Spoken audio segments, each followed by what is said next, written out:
J'ai cousu cette robe à partir d'un rideau. Après avoir cherché de l'inspiration grâce à ChatGPT, j'étais partie sur 2 axes concernant le choix de mon tissu.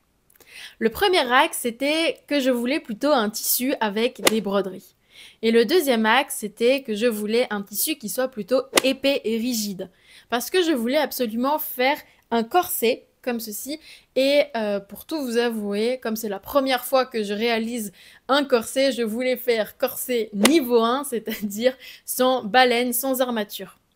Pour que le tout puisse tenir la poitrine et que ça ressemble quand même à un corset, il fallait que ce soit un tissu qui soit plutôt rigide. Arrivée au magasin de tissus, je suis d'abord allée dans le rayon habillement et puis je me suis tournée vers les tissus tels que le tweed. Et je vous avoue que non seulement les tissus en tweed, il n'y a pas d'effet broderie, et en plus de cela, j'étais pas vraiment inspirée. Il n'y a rien vraiment qui m'a tapé à l'œil. Je trouvais pas le tissu spécialement rigide. Et ouais, ça m'allait pas quoi. J'ai fait le tour du rayon habillement et il n'y a rien qui a vraiment retiré mon attention. Et il y a également dans ce magasin un rayon ameublement. Donc j'ai décidé d'aller y faire un tour comme ça, juste pour regarder le type de tissu qu'il pouvait y avoir. Et là, il y avait un rideau qui était exposé. Et c'était un rideau fait avec ce tissu. Je vous avoue que j'ai absolument tout de suite flashé, mais dans ma tête, voilà, c'est un tissu qui est fait pour le rideau et pas pour une robe. Donc j'ai fait le tour quand même du rayon avant de me rapprocher du rideau. J'ai vu pas mal de tissus qui étaient vraiment super intéressants, super jolis, avec beaucoup de motifs. Et il faut faire quand même attention quand on choisit un tissu avec des motifs, c'est les raccords. Et oui, parce que sur cette robe, il y a pratiquement 10 pièces différentes. Et donc, du coup, si je fais des mauvais raccords, eh ben, ça va être pas très joli, selon le type de motif. Donc, en fonction de si on prend des motifs assez grands, assez petits, répétitifs ou pas, eh ben, ça peut rajouter une difficulté sur la couture de la robe. Et là, pour tout vous avouer, c'est la robe la plus compliquée que je n'ai jamais faite. J'ai passé pratiquement un mois dessus. C'est vraiment une robe qui est assez difficile à faire, en tout cas quand on a un niveau plutôt débutant. Et donc du coup, je voulais pas me rajouter une difficulté supplémentaire en prenant un tissu avec beaucoup de motifs assez petits. Bref, après avoir fait le tour, j'ai décidé quand même d'aller me rendre jusqu'à mon tissu coup de cœur, qui était ce tissu-là. J'ai commencé à regarder le rideau et voilà, ça me plaisait beaucoup. Mais j'avais un énorme doute, est-ce qu'on peut utiliser un tissu qui est exposé en tant que rideau, un tissu pour de l'ameublement, pour une robe? Est-ce que c'est confortable d'être dans un tissu comme ça? Si c'est exposé pour de l'ameublement, plutôt, il y a sûrement des raisons pour lesquelles c'est pas exposé pour une robe. Bref, il faut acheter au coup de cœur. Et donc du coup, j'ai fini par acheter ce tissu. Dans la vidéo précédente, ChatGPT choisit ma robe de Saint-Valentin. Non seulement ChatGPT m'a aidé à choisir ma robe de Saint-Valentin, mais j'ai également commencé la couture de la jupe de cette robe. Vous l'avez peut-être sûrement déjà vu. Si ce n'est pas le cas, je vous mets le lien dans la description ou en commentaire épinglé. Déjà, je voulais vous remercier parce que c'est la vidéo la plus vue sur ma chaîne YouTube et puis j'ai eu énormément d'abonnements suite à cette vidéo, donc je pense qu'elle vous a plu et j'espère très sincèrement que cette suite vous plaira tout autant. Bref, si ce n'est pas déjà le cas, abonnez-vous. Et puis on va passer à la suite de cette vidéo quand même, on va rentrer dans le vif du sujet, on va coudre cette robe, on va voir si c'est possible de coudre cette robe et puis, bon voilà, je ne vais pas vous spoiler, je la porte déjà, mais le résultat est vraiment pas mal. C'est une robe que vous verrez dans le reveal en entier, qui est originale, qu'on ne va pas retrouver dans le commerce. C'est une robe qui est assez unique. D'ailleurs, si vous voulez avoir le même tissu pour faire cette robe, et ben, je dois vous avouer que ce n'est pas possible. J'ai acheté ce tissu à Montmartre, à Paris, au marché Saint-Pierre, donc au rayon ameublement. Et lorsque j'y suis retournée récemment, le tissu n'y était plus en bleu, mais il était en orange, je vous le mets juste ici. Donc si vous voulez quelque chose dans le même style, c'est tout à fait possible. Bref, la robe que je vais coudre est donc la robe Rose Café de Daria Pattern Making. Je vous l'avais déjà dit dans la vidéo précédente, mais il y a déjà plusieurs tutos qui existent en ligne sur internet que vous pouvez trouver. C'est fait dans plusieurs types de tissus avec des hacks différents et donc du coup il y en a vraiment pour tous les goûts. N'hésitez pas à aller voir directement sur YouTube les différents types de robes qu'elle propose. Bon, et ben du coup on va commencer cette robe par coudre le bustier en commençant par les pièces ici. En fait les bonnets arriveront tout à la fin de la robe. Voilà, je vous laisse avec la suite de la vidéo, j'espère qu'elle vous plaira, dites-le moi dans les commentaires, dites-moi surtout si vous comptez la reproduire de votre côté, et puis voilà. Allez, c'est parti. On va commencer la couture du bustier, et depuis tout à l'heure j'essaye de mettre face à face les différentes pièces du bustier pour essayer de me rendre compte à quoi ça va ressembler, et malheureusement dans la découpe et la préparation de mes pièces, eh bien j'ai fait des erreurs. Mon devant est composé de ces 3 pièces. Ici on a la place du coup pour la poitrine, là on a le devant milieu, le devant gauche et le devant droit. Au niveau des motifs, j'ai réussi à faire quelque chose de raccord. Au niveau de la partie envers du tissu, j'ai entoilé mon envers et j'ai renforcé le haut de chaque pièce. Donc pour le devant, on est pas mal. Ensuite, pour le derrière, on a 2 pièces. On a cette pièce-ci et cette pièce-ci. Alors cette pièce-là, c'est la pièce C. Elle est bonne. On a donc l'entoilage ici est renforcé en haut, donc à ce niveau-là.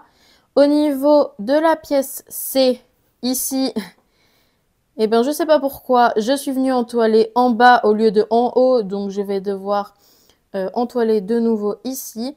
Et la dernière pièce, qui est la pièce D, eh ben en fait je l'ai découpée à l'envers, ça devrait arriver comme ça.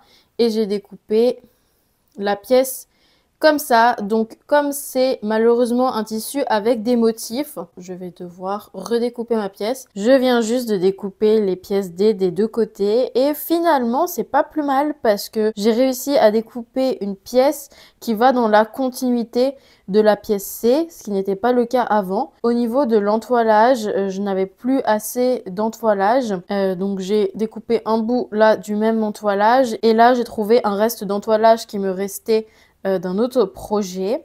Alors, ce qu'il faut faire maintenant, c'est venir coudre les pièces. Donc, on va coudre endroit contre endroit cette pièce sur cette pièce. La même chose ici et ici. Hop, endroit contre endroit ici. Donc, on va venir coudre là, là, là, ici également. On va faire exactement la même chose avec mes doublures. Est-ce que l'entoilage, c'est un sujet que vous maîtrisez? J'ai essayé de regarder plusieurs vidéos là-dessus. Et lorsqu'on se retrouve en magasin, il y a plein d'entoilages différents. Et je trouve que c'est toujours très compliqué de choisir quel entoilage est le bon par rapport au projet. Moi, j'avoue que pour mon projet-là, je suis allée voir un vendeur et je lui ai demandé de me conseiller de choisir l'entoilage. Mais c'est vrai que je lui ai fait confiance et si ça se trouve, de son côté, lui, il m'a juste vendu l'entoilage le plus cher. Bon, bien que ce soit pas ce qui coûte le plus cher non plus dans le projet. Aussi, j'avais déjà mis de l'entoilage sur un projet et j'avais pas trop aimé l'expérience parce que j'avais ensuite passé le projet à la machine à laver et évidemment, ça avait gondolé. Alors du coup, est-ce que vous savez si lorsqu'on met de l'entoilage, ça veut dire qu'on part du principe qu'on ne va pas passer les vêtements à la machine à laver et qu'on va les laver à la main. Je pense qu'en tout cas, c'est ce que je vais faire pour cette robe. De toute manière, le tissu a l'air d'être assez fragile. Je l'ai passé déjà une fois à la machine à laver et j'ai l'impression qu'il s'est un petit peu abîmé.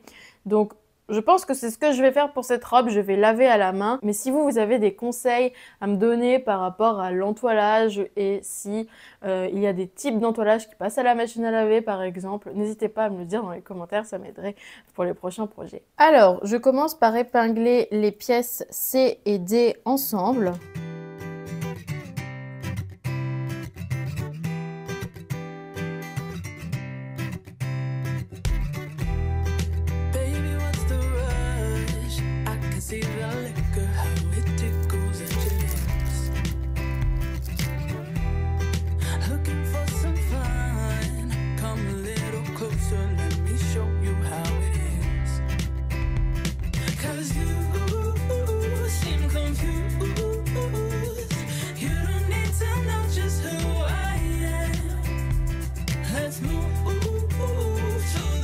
Comme la doublure est un tissu qui glisse beaucoup, je préfère mettre plusieurs épingles et les laisser tant que c'est possible lors de la couture pour éviter que le tissu parte tout simplement. Comme pour le tissu principal, je viens coudre à 1 cm du bord avec un point droit.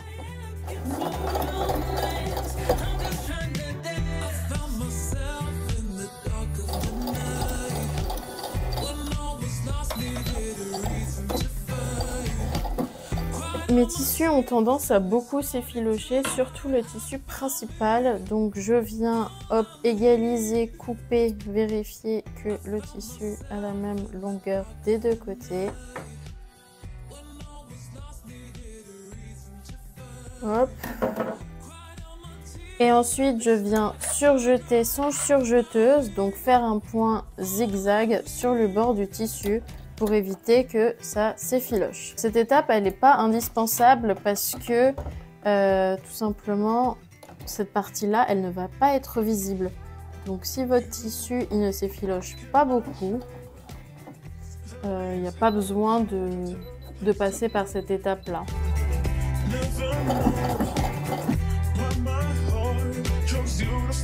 Et voilà le résultat. On fait exactement la même chose avec le tissu principal.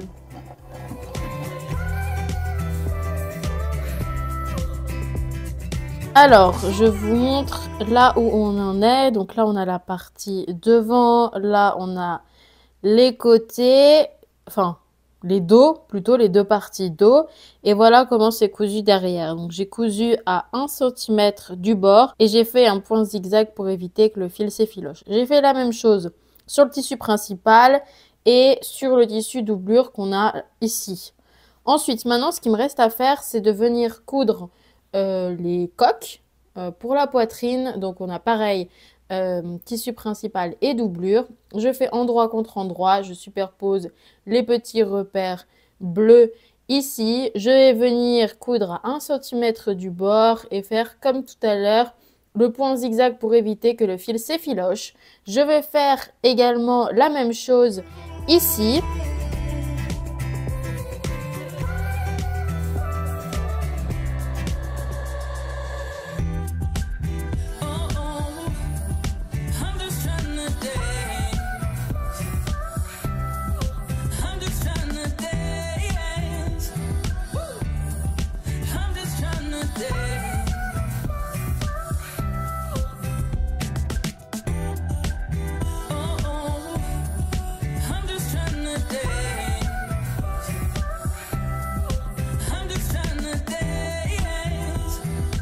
L'étape suivante, c'était du coup de venir coudre, de faire une surpiqûre sur chacune des coutures pour faire les finitions. Et j'ai décidé de vérifier si tout simplement le bustier pouvait m'aller ou pas et si c'était pas trop déconnant niveau taille. Et en fait, je me suis rendu compte qu'il manquait plusieurs centimètres à l'arrière et que je ne pouvais même pas fermer ce bustier. Voilà à quoi ressemble le buste de face. C'est vraiment top, enfin je crois. Et de dos,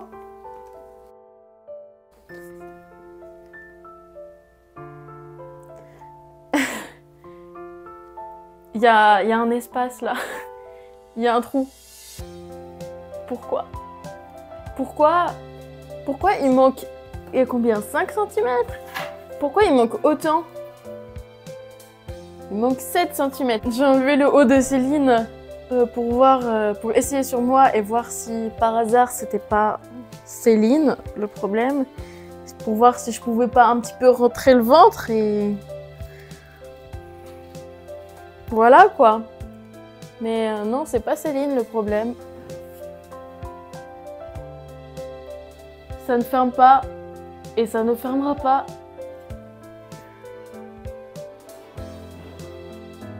Je suis vraiment deg et j'ai plus de tissu, j'ai plus d'entoilage. La Saint-Valentin approche à grands pas.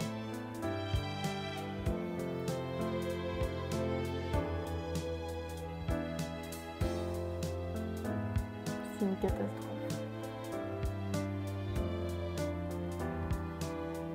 Mais pourquoi? Parce que franchement, il est stylé. Enfin, je trouve. Je trouve qu'il est stylé. Je trouve que ça va être vraiment cool. Mais je sais pas. Je sais pas comment faire. Ce que je vais faire, eh ben, je vais découdre. J'ai envie de pleurer. Oh my god. Je vais venir coudre, non pas à 1 cm du bord, mais juste au-delà des coutures de mon point zigzag. Et je vais venir découdre chacune des coutures que j'ai faites ici. Je vais devoir faire évidemment la même chose pour ma doublure. Et puis voilà, j'ai plus qu'à tout recommencer.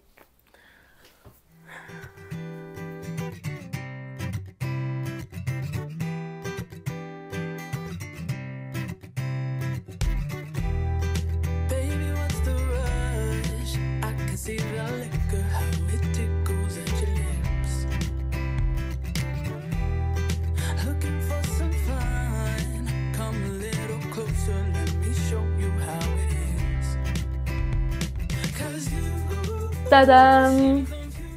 Je vous montre le dos et j'ai réussi à avoir ça en rab, ce qui est énorme par rapport à ce qui me manquait au début.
Tadam!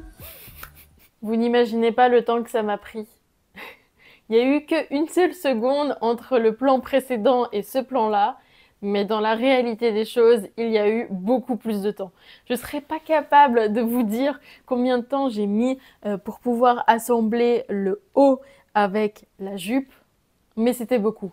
Parce que, laissez-moi vous dire que j'ai cousu, décousu, recousu, redécousu, recousu, redécousu et un nombre de fois incalculable. Bon, cette robe, elle est quand même assez compliquée à coudre et je vais vous expliquer pourquoi et qu'est-ce qui s'est passé. Alors, pour commencer, on l'a déjà vu, mais le haut de cette robe est composé de plein de pièces et au niveau de la pièce ici, parce qu'il manque évidemment l'endroit au niveau de la poitrine, mais on a 7 pièces au total. Et donc du coup, forcément, si vous faites une marge de couture de 1 cm ou même de 1/2 cm et que vous multipliez par 7, eh ben on peut avoir un décalage de 3,5 cm à 7 cm carrément. Et donc du coup, avoir un bustier qui va être soit trop petit, soit peut-être un petit peu trop grand. C'est compliqué. Donc ça, c'était la première erreur que j'avais faite. Et puis après, fut arrivé le moment où il fallait assembler le haut avec le bas. Et en fait, je vais vous montrer une petite photo juste ici ou ici. Mais pour assembler le haut avec le bas, il faut faire se rejoindre la couture du buste à ce niveau-là avec la fente devant, la couture ici avec la fente devant ici et la même chose derrière, une couture qui est derrière avec la fente arrière et l'autre couture arrière avec la fente arrière. Évidemment, les coutures et les fentes n'étaient pas alignées, donc j'ai dû tout redécoudre, tout recoudre à nouveau pour que ce soit aligné. Maintenant que le haut est assemblé avec la jupe, j'ai un gros doute. Je viens de réaliser que, effectivement, lorsque j'essaye la robe ou que c'est essayé sur mon mannequin, j'ai un petit peu d'espace derrière et c'est parfait pour pouvoir venir coudre ma fermeture éclair. Mais là, me vient une question, c'est-à-dire que je l'ai essayé quand j'étais debout la robe. Quand je vais m'asseoir, comment ça va se passer? Bon les amis, je vous avoue que j'ai fait également la même chose au niveau de la doublure, mais on ne va pas regarder de trop près la doublure. Pour le coup, mes coutures ne sont pas exactement alignées avec les fentes. Voilà. L'étape suivante, c'est de venir coudre la fermeture éclair dans le dos de la robe. Bon, voilà, je vous montre. J'ai cousu du coup la fermeture éclair ici. Bon. Comment vous dire que j'ai oublié de rentrer le bout de la fermeture à l'intérieur de la robe. Donc, il faudrait que je découse pour pouvoir rentrer ça à l'intérieur de la robe. La fermeture éclair n'est pas du tout invisible. Donc, il va falloir que je la recouse. Là, on n'est pas tout à fait en face non plus. Et puis, ce qui me reste à faire, c'est d'essayer. Je suis trop contente, je vous montre. Au niveau de la robe, lorsque je suis debout, c'est parfait. Je dois avoir 1 cm d'aisance. C'est un peu compliqué à montrer, mais voilà, je dois avoir à peu près 1 cm d'aisance au niveau de la taille. Je vous montre de derrière. C'est un petit peu rigolo, voilà. La robe me va parfaitement sur mesure lorsque je suis assise. Je suis bien dedans aussi. Voilà, c'est une robe qui est cintrée, hein, donc forcément elle est près du corps. Mais écoutez, je me sens pas boudinée. Et voilà, j'ai réussi à coudre ma fermeture éclair. Bon, j'ai acheté du ruban pour faire, je sais pas si on peut appeler ça des manches, je vais vous montrer ça. En gros, le haut de la robe va être accroché avec les rubans. Donc je vais diviser ça en 4.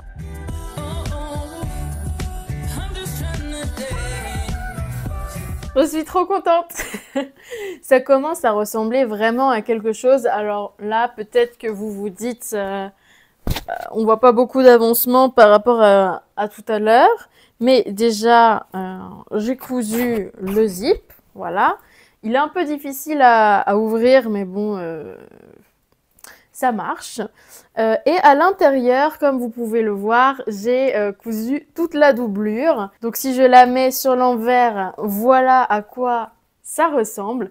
Donc franchement, c'est vraiment pas mal. La finition au niveau du bas de la robe, elle est vraiment pas mal aussi. Évidemment, la robe n'est pas parfaite. Je vais vous montrer. Il y a quelques petits défauts de couture que j'ai essayé de réparer en cousant plusieurs fois d'affilée la robe. Donc ici, on a un premier défaut, c'est la couture qui n'est pas tout à fait en face au niveau de la fermeture éclair. Donc voilà, c'est au niveau de la doublure, personne ne le verra.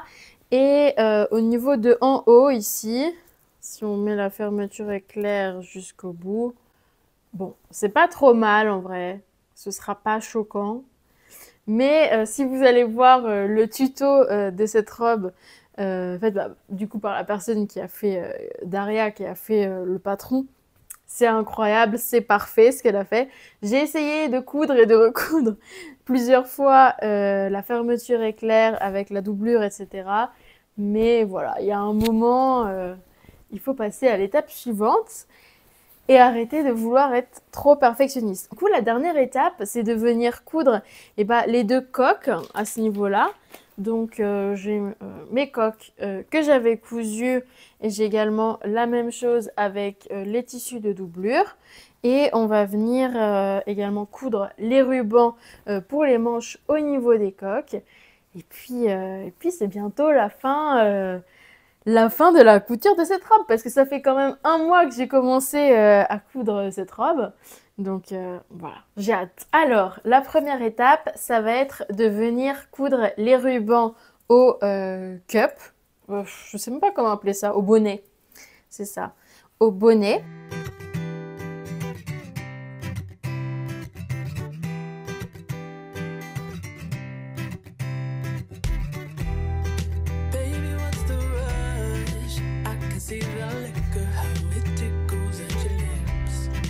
Voilà, je viens de coudre les deux bonnets de ma robe. Je sais pas ce que vous en pensez, mais c'est quand même pas trop mal. Bon, on n'est pas sur un bonnet parfaitement rond, hein, si vous comparez par rapport au tuto de Daria, mais on va voir comment ça va rendre sur la robe. En tout cas, j'ai très hâte. J'espère aussi que ce sera à ma taille, hein, parce que bon, là pour le coup, je n'ai pas pu l'essayer au fur et à mesure. Et puis voilà, hein, je pense que j'arrive à la dernière étape, ou en tout cas à une des dernières étapes. Je sais pas si ça se voit, mais en vrai, je suis complètement fatiguée. Ça fait des heures que je travaille sur cette robe, voire des jours. On arrive à une des dernières étapes. Je vais donc coudre les bonnets sur la robe. Et puis après, il va rester quelques petites finitions de dernière minute. Et puis après, on va passer au reveal, n'est-ce pas? Avant de vous laisser avec le reveal, je voulais vous remercier d'avoir regardé la vidéo jusqu'au bout.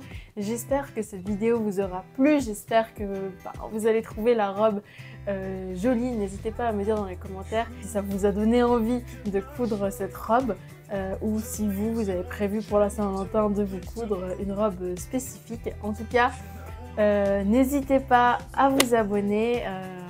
On se retrouve dans 2 semaines à 9 h pour une nouvelle vidéo. Et puis voilà. À bientôt.